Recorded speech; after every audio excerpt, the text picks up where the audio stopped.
Welcome to MMA Fancast. My name is Luke Payson, and I am joined again by a friend of the show, Lucas Sniper Seibert. Lucas, welcome back.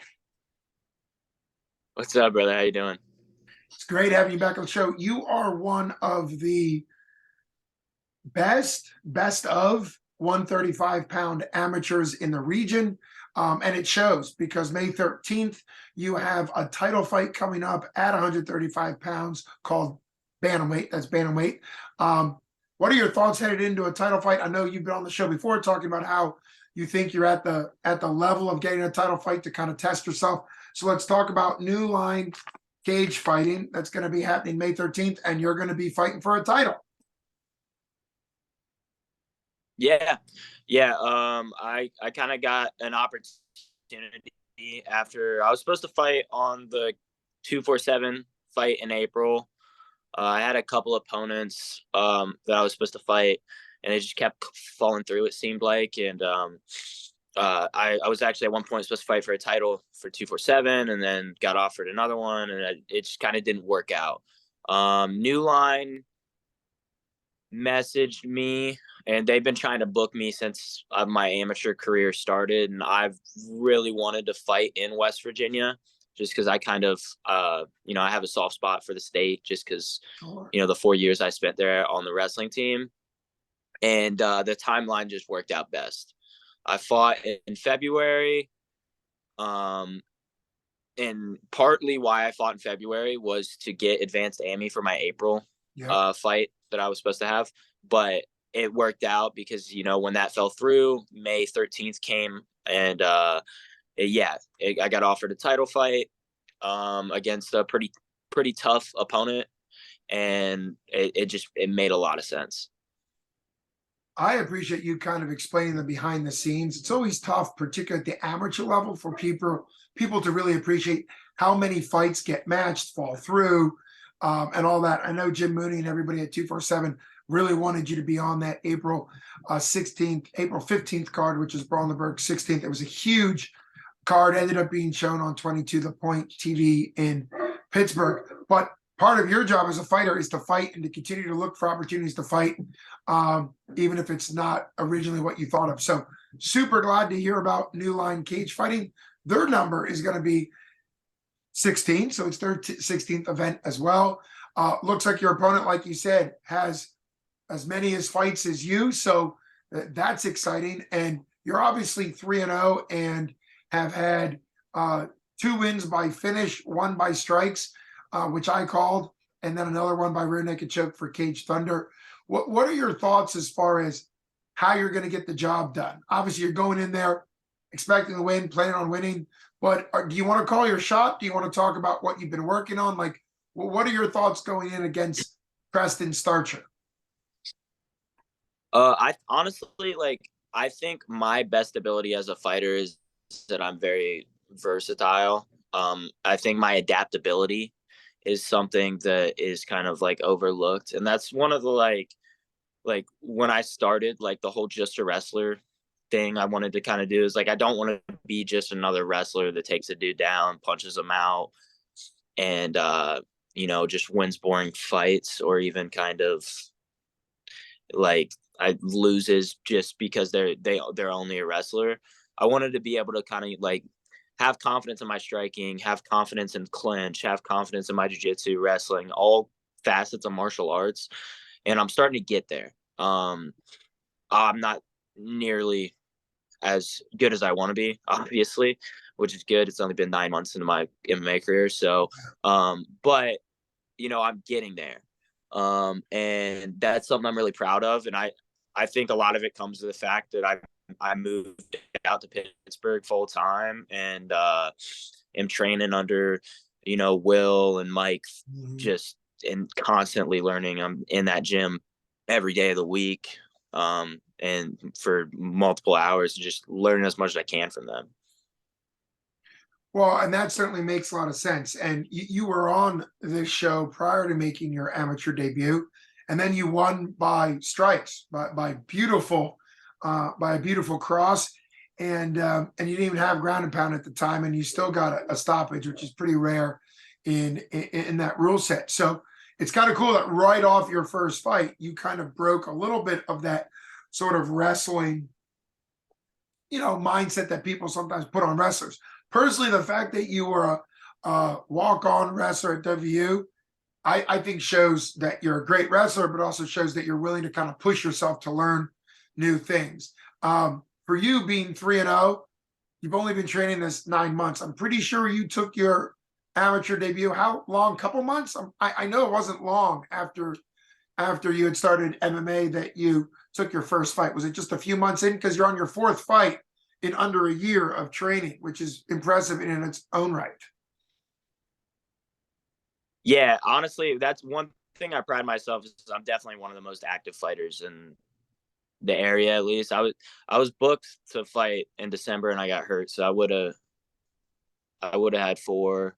I would have been able to squeeze in like 5 before the year, but 4 before my year anniversary is good.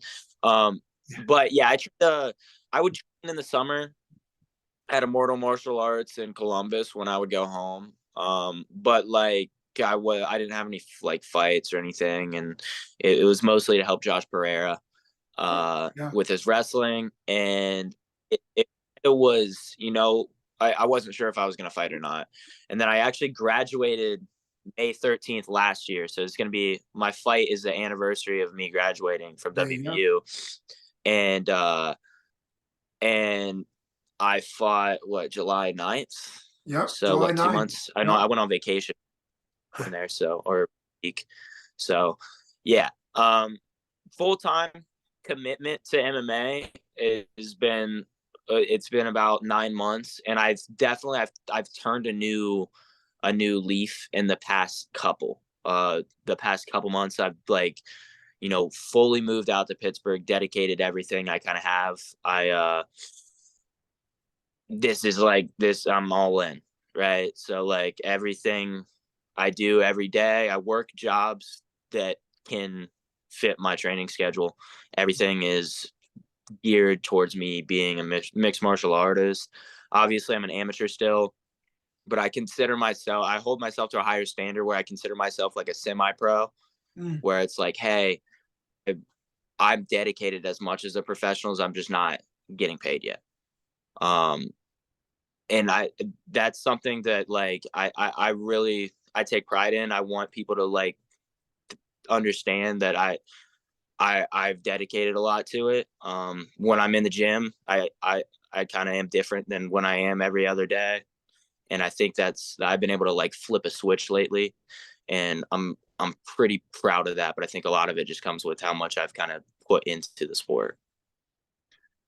And I like what you just called yourself there, semi-pro, in the sense of that mindset at the amateur level. If, like yourself, want to be really successful to make it to a pro career, you have to have that mindset you just described. So if anybody's out there thinking about getting to amateur MMA and think that you can kind of just do it, a couple days here and there, that's not what's happening at amateur level. I've been around 247 now since the beginning. You fought for them twice, but I've also gone to other promotions and stuff.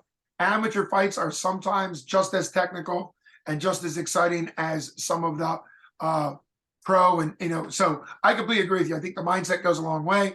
I just looked back and saw that your February fight, the Ohio fight you had, was against a guy who had 6 fights coming in, MMA sanctioned fights, and you were coming into your third. So he had 3 times as many fights. So even there, you were looking for a challenge. Is that, and you already mentioned today that Starcher, your opponent, is a tough guy.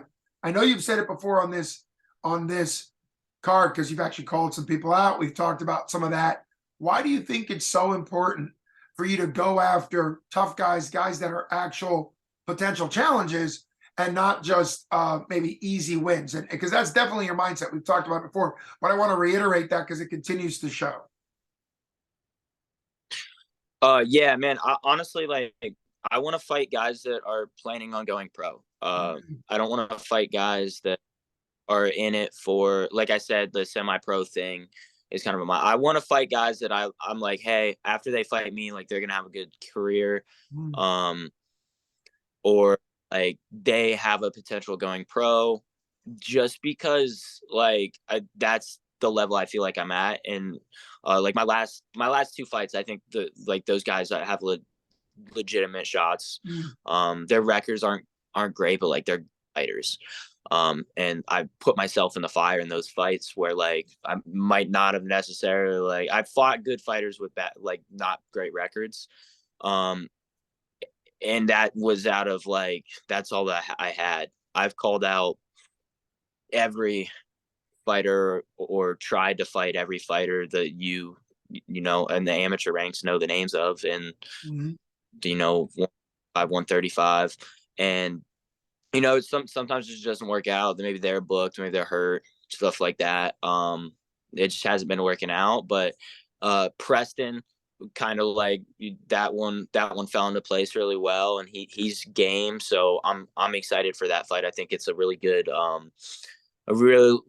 fight for both of us. I think it's a good style matchup for him as well as me. So I think that like works really well. I'm setting myself up in like a dangerous spot, right? I kind of have the perspective that I'm kind of always going to be like the favorite, always kind of have like a little bit of price on my head until I'm, in a bigger organization, and I'm comfortable with it at this. So, that's something I've kind of also came at peace with recently, is like I'm gonna be the favorite no matter what, which is different from my wrestling career or just my life in general. I was kind of always the underdog, and now I'm kind of, you know, have this like bestowed upon me, and it was kind of weird to deal with at first, but I've been able to kind of understand it lately. Well, we've also talked about the fact that you have a sports psychology background awareness, and that's clearly showing, right? That you're transitioning from the mindset you had that's still a great mindset, the underdog mindset, the have to work really hard, and everybody was kind of overlooking you at one point. I mean, that's the thing about being a walk on at a D1 wrestling. It's not a bad thing. It just means that every time you're in the room, you've got to kind of prove yourself. And that's Yeah. the mindset you used to have. I think it's transitioned really well to MMA, but I agree with you. I think it's important. We've seen sometimes MMA fighters that are only successful when they're the underdog or when they're the favorite or when they're the bad guy or when they're the good guy. What I like about you is the fact that you have found a different role because you are undefeated. You're ranked 20th right now on Topology for the entire region. It's a couple hundred bantamweight fighters. You're top 20. You haven't even been doing it a year. You improved to 4-0. I was looking 4-0 would put you like 7th, 8th, 6th, top 10, we'll say. And that's not shabby to be ranked out of hundreds of guys in the top 10 with a win within your first year of even doing it. So I agree with you. I mean, I think that's part of moving up the rankings and fighting good guys is you have to have that mindset that you're the guy that people are really hoping one day that they might be able to beat. That's no disrespect to your opponent. He obviously thinks he can. That's why he's in there. But, he's got a chance, but that's what it is. The better your record is, the more people take fights thinking, well, I'm the underdog. I'm going to try hard, and it's kind of expected that he beats me. So I love that breakdown of the mindset you have. How long were you training to help your friend in wrestling at Immortal before you realized? Sounds like it was a couple years before you realized that might be something you wanted to do yourself. So I would help Josh like summer would come around. I mean, overall, probably less than like 4 or 5 months combined. Mm. Every time I was home, like if I was home for break or if I was home for the summer, like I wasn't partying. I was in the gym I was sparring on Friday nights at Immortal. Did I know the technique and stuff like that? No, but I knew how to fight, right? I kind of grew up fighting, so like I had that. And I would just go in, spar. And I think those days kind of, I might not have known the proper technique and stuff, but it instilled something in me where I have confidence in my fighting ability. Um, but yeah, probably like 2 summers. Josh, I met Josh during COVID, so I met Josh when he was 0-1, Oh, and then he went 7-1. ammy. He won like 8 straight fights since then, and then he's won pro fight. He just got booked for another one. Um, so yeah, 2020, and then like probably like 4 months combined. And when I was at WVU, I would work boxing with Ethan Hayes Okay. occasionally. Um, and he would drive me up to Pittsburgh sometimes, but like seriously, not very long. I training wise, if you like put everything into MMA, I would say I'm approaching about a year of Mm. full-time training. Yeah, and that just shows your ability to really pick things up and to make it your style. I've enjoyed watching you. You have a great frame for 135 on the thin long side for 135, which works to what you're used to. You're fighting right around your wrestling weight, so you're already used to kind of your skills and what you can do. You're a super talented, exciting fighter to watch, and I think that's what's great about up and coming amateurs. You made a point earlier, and I think that really does show. Is it makes sense that there's going to be some amateurs that fight without plans of going pro. It's not a bad thing necessarily for them, but maybe they're fighting because they want to fight in front of a local crowd, or they want to represent their gym, or they just kind of want to see what happens. But I do think in your case, and obviously your friend Josh's case, and he's been on the show, great guy, flying Hawaiian, that you have a mindset that wants to go to the next level, and you have to train that way. I think this is fantastic. I selfishly hope that you're able to make the turnaround. It looks like you would be able to, because this is May. Selfishly, I'd love Jim Mooney to be able to match you for the July 15th card. It's going to be a great card for Brawl the Berg at the Monroeville Convention Center, which is a huge venue. And by that point, obviously, you'll be well into your advanced amateur career as far as the rule set in Pennsylvania goes, and it'll be nothing new to you fighting under that rule set. Do you want to make a prediction, or do you want to just kind of do a shout out to your West Virginia fans that remember you from wrestling at WU for 4 years? How do you kind of want to wrap this up? Sometimes a shout out, or sometimes just kind of letting people know that you want them to come out and support you on the 13th of May. Yeah. Say like one like I'm super excited, super grateful for the opportunity for May 13th, fighting in West Virginia, and being able to represent my state of West Virginia. I consider myself kind of like a West Virginia, Pennsylvania, and Ohio native. I actually have T-shirts that came out recently with MMA Tico, and I like, it was a very, very important for me to get all 3 of those states on there, because I think I'm a representation of all 3 of them. And I think they're all similar in some ways, and they're all different in some ways. So if you guys want to help support me, go to MMA Tico, buy a T-shirt. It'd mean a lot. I have all my sponsors I can thank, but I be honest with you, I don't know if I can just list them off the top of my head.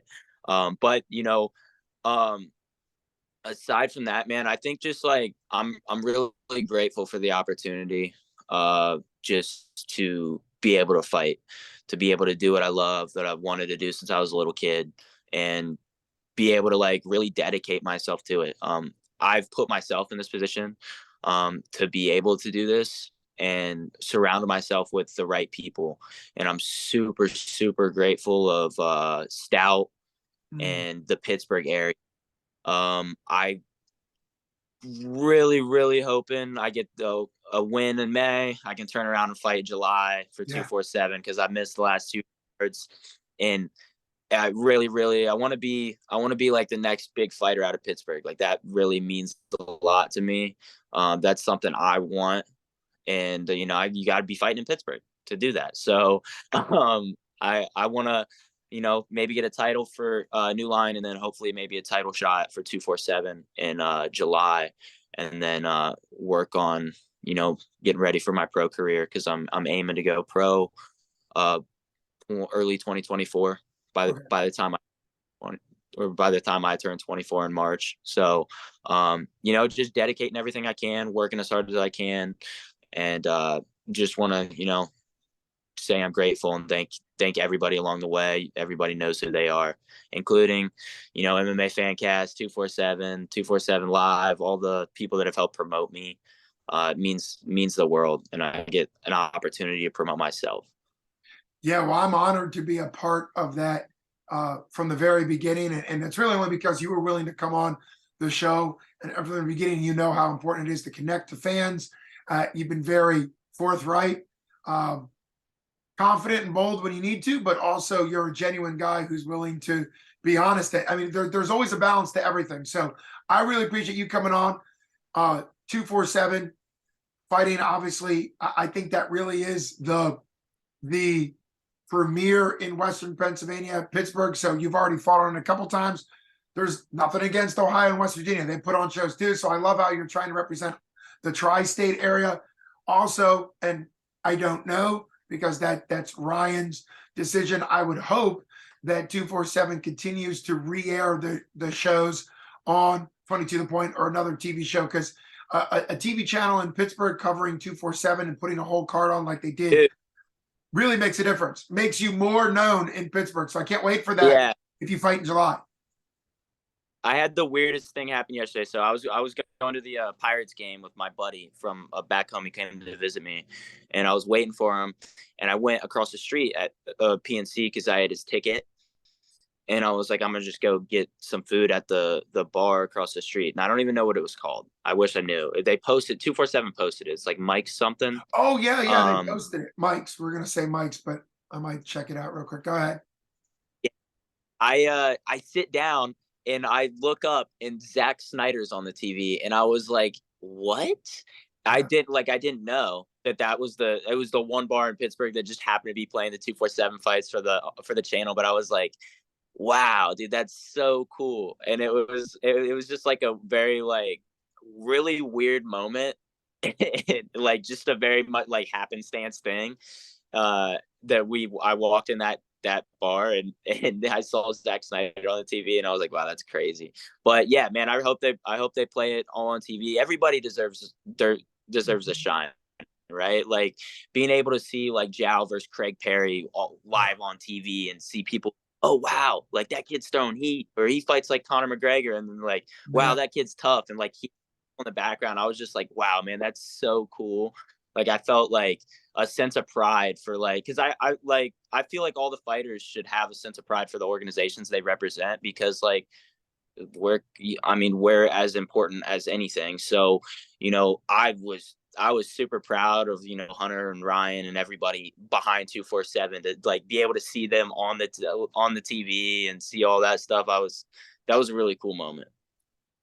Yeah, and you said it very well. There's two things that fighters, that I think is a good attitude to have. One, every opponent you beat, you want to have a successful career after you beat them, right? Because if every opponent you beat quits and never fights again, well, I mean, maybe you're a dominant, guy, but then that person's not going on. And the better your opponent, particularly if you beat them, the better they do, the more it's like, hey, look at this. Lucas Seibert's beat all these legit guys. And I've had people come on the show that say, listen, when an MMA fighter loses, they should really want that their opponent goes through the roof, because then it kind of shows, hey, look how tough that guy was. But you have a great point about the promotions. Every promotion that has put you on a card is helping your career. You're helping them, but they're also helping your career. One wouldn't exist without the other. And that's why I think you're kind of ahead mentally, and it's because you're a very thoughtful guy. You surround yourself. You mentioned the stout guys. The coaching there is so good. Obviously, coming from the Immortal Gym, just being around sort of very good mindsets. But just to be clear on what bar that was, you were right. It's called Mike's Beer Bar, and it was the bar that had the show on. So you're absolutely right. I think that's a cool thing, because you're a fighter, but you're also a fan of MMA, and you're a fan of other fighters from MMA. So it's a win-win for sure. Yeah, shout out Mike's Beer Bar, because they made me a wrap. It was super good, and they were playing the 247 fight. So that's my new favorite bar in Pittsburgh. And it's right. You said it's right across from PNC. So it's right across from PNC. The next time I get up there, I'm a Phillies fan, but a buddy of mine is a big Pirates fan, and I always wear my Phillies gear and go to a Pirates game at least once a year. And so I'll make sure the next time I'm up there at PNC, I walk across the Mike's Beer Bar wearing my Philly stuff, you know, but I'll thank them for supporting 247. I appreciate you coming on the show. It's always a blast having you on. I'm so excited that you're going to be fighting for an amateur title. Well-deserved, long time coming in the last 9 months. So short time, long time coming. Can't wait to have you on afterwards to talk about hopefully your win. And then at some point that July 15th card, that would be like perfect. So thanks so much for coming on, Lucas. Yeah, thank you, brother. I appreciate it. You take care, man.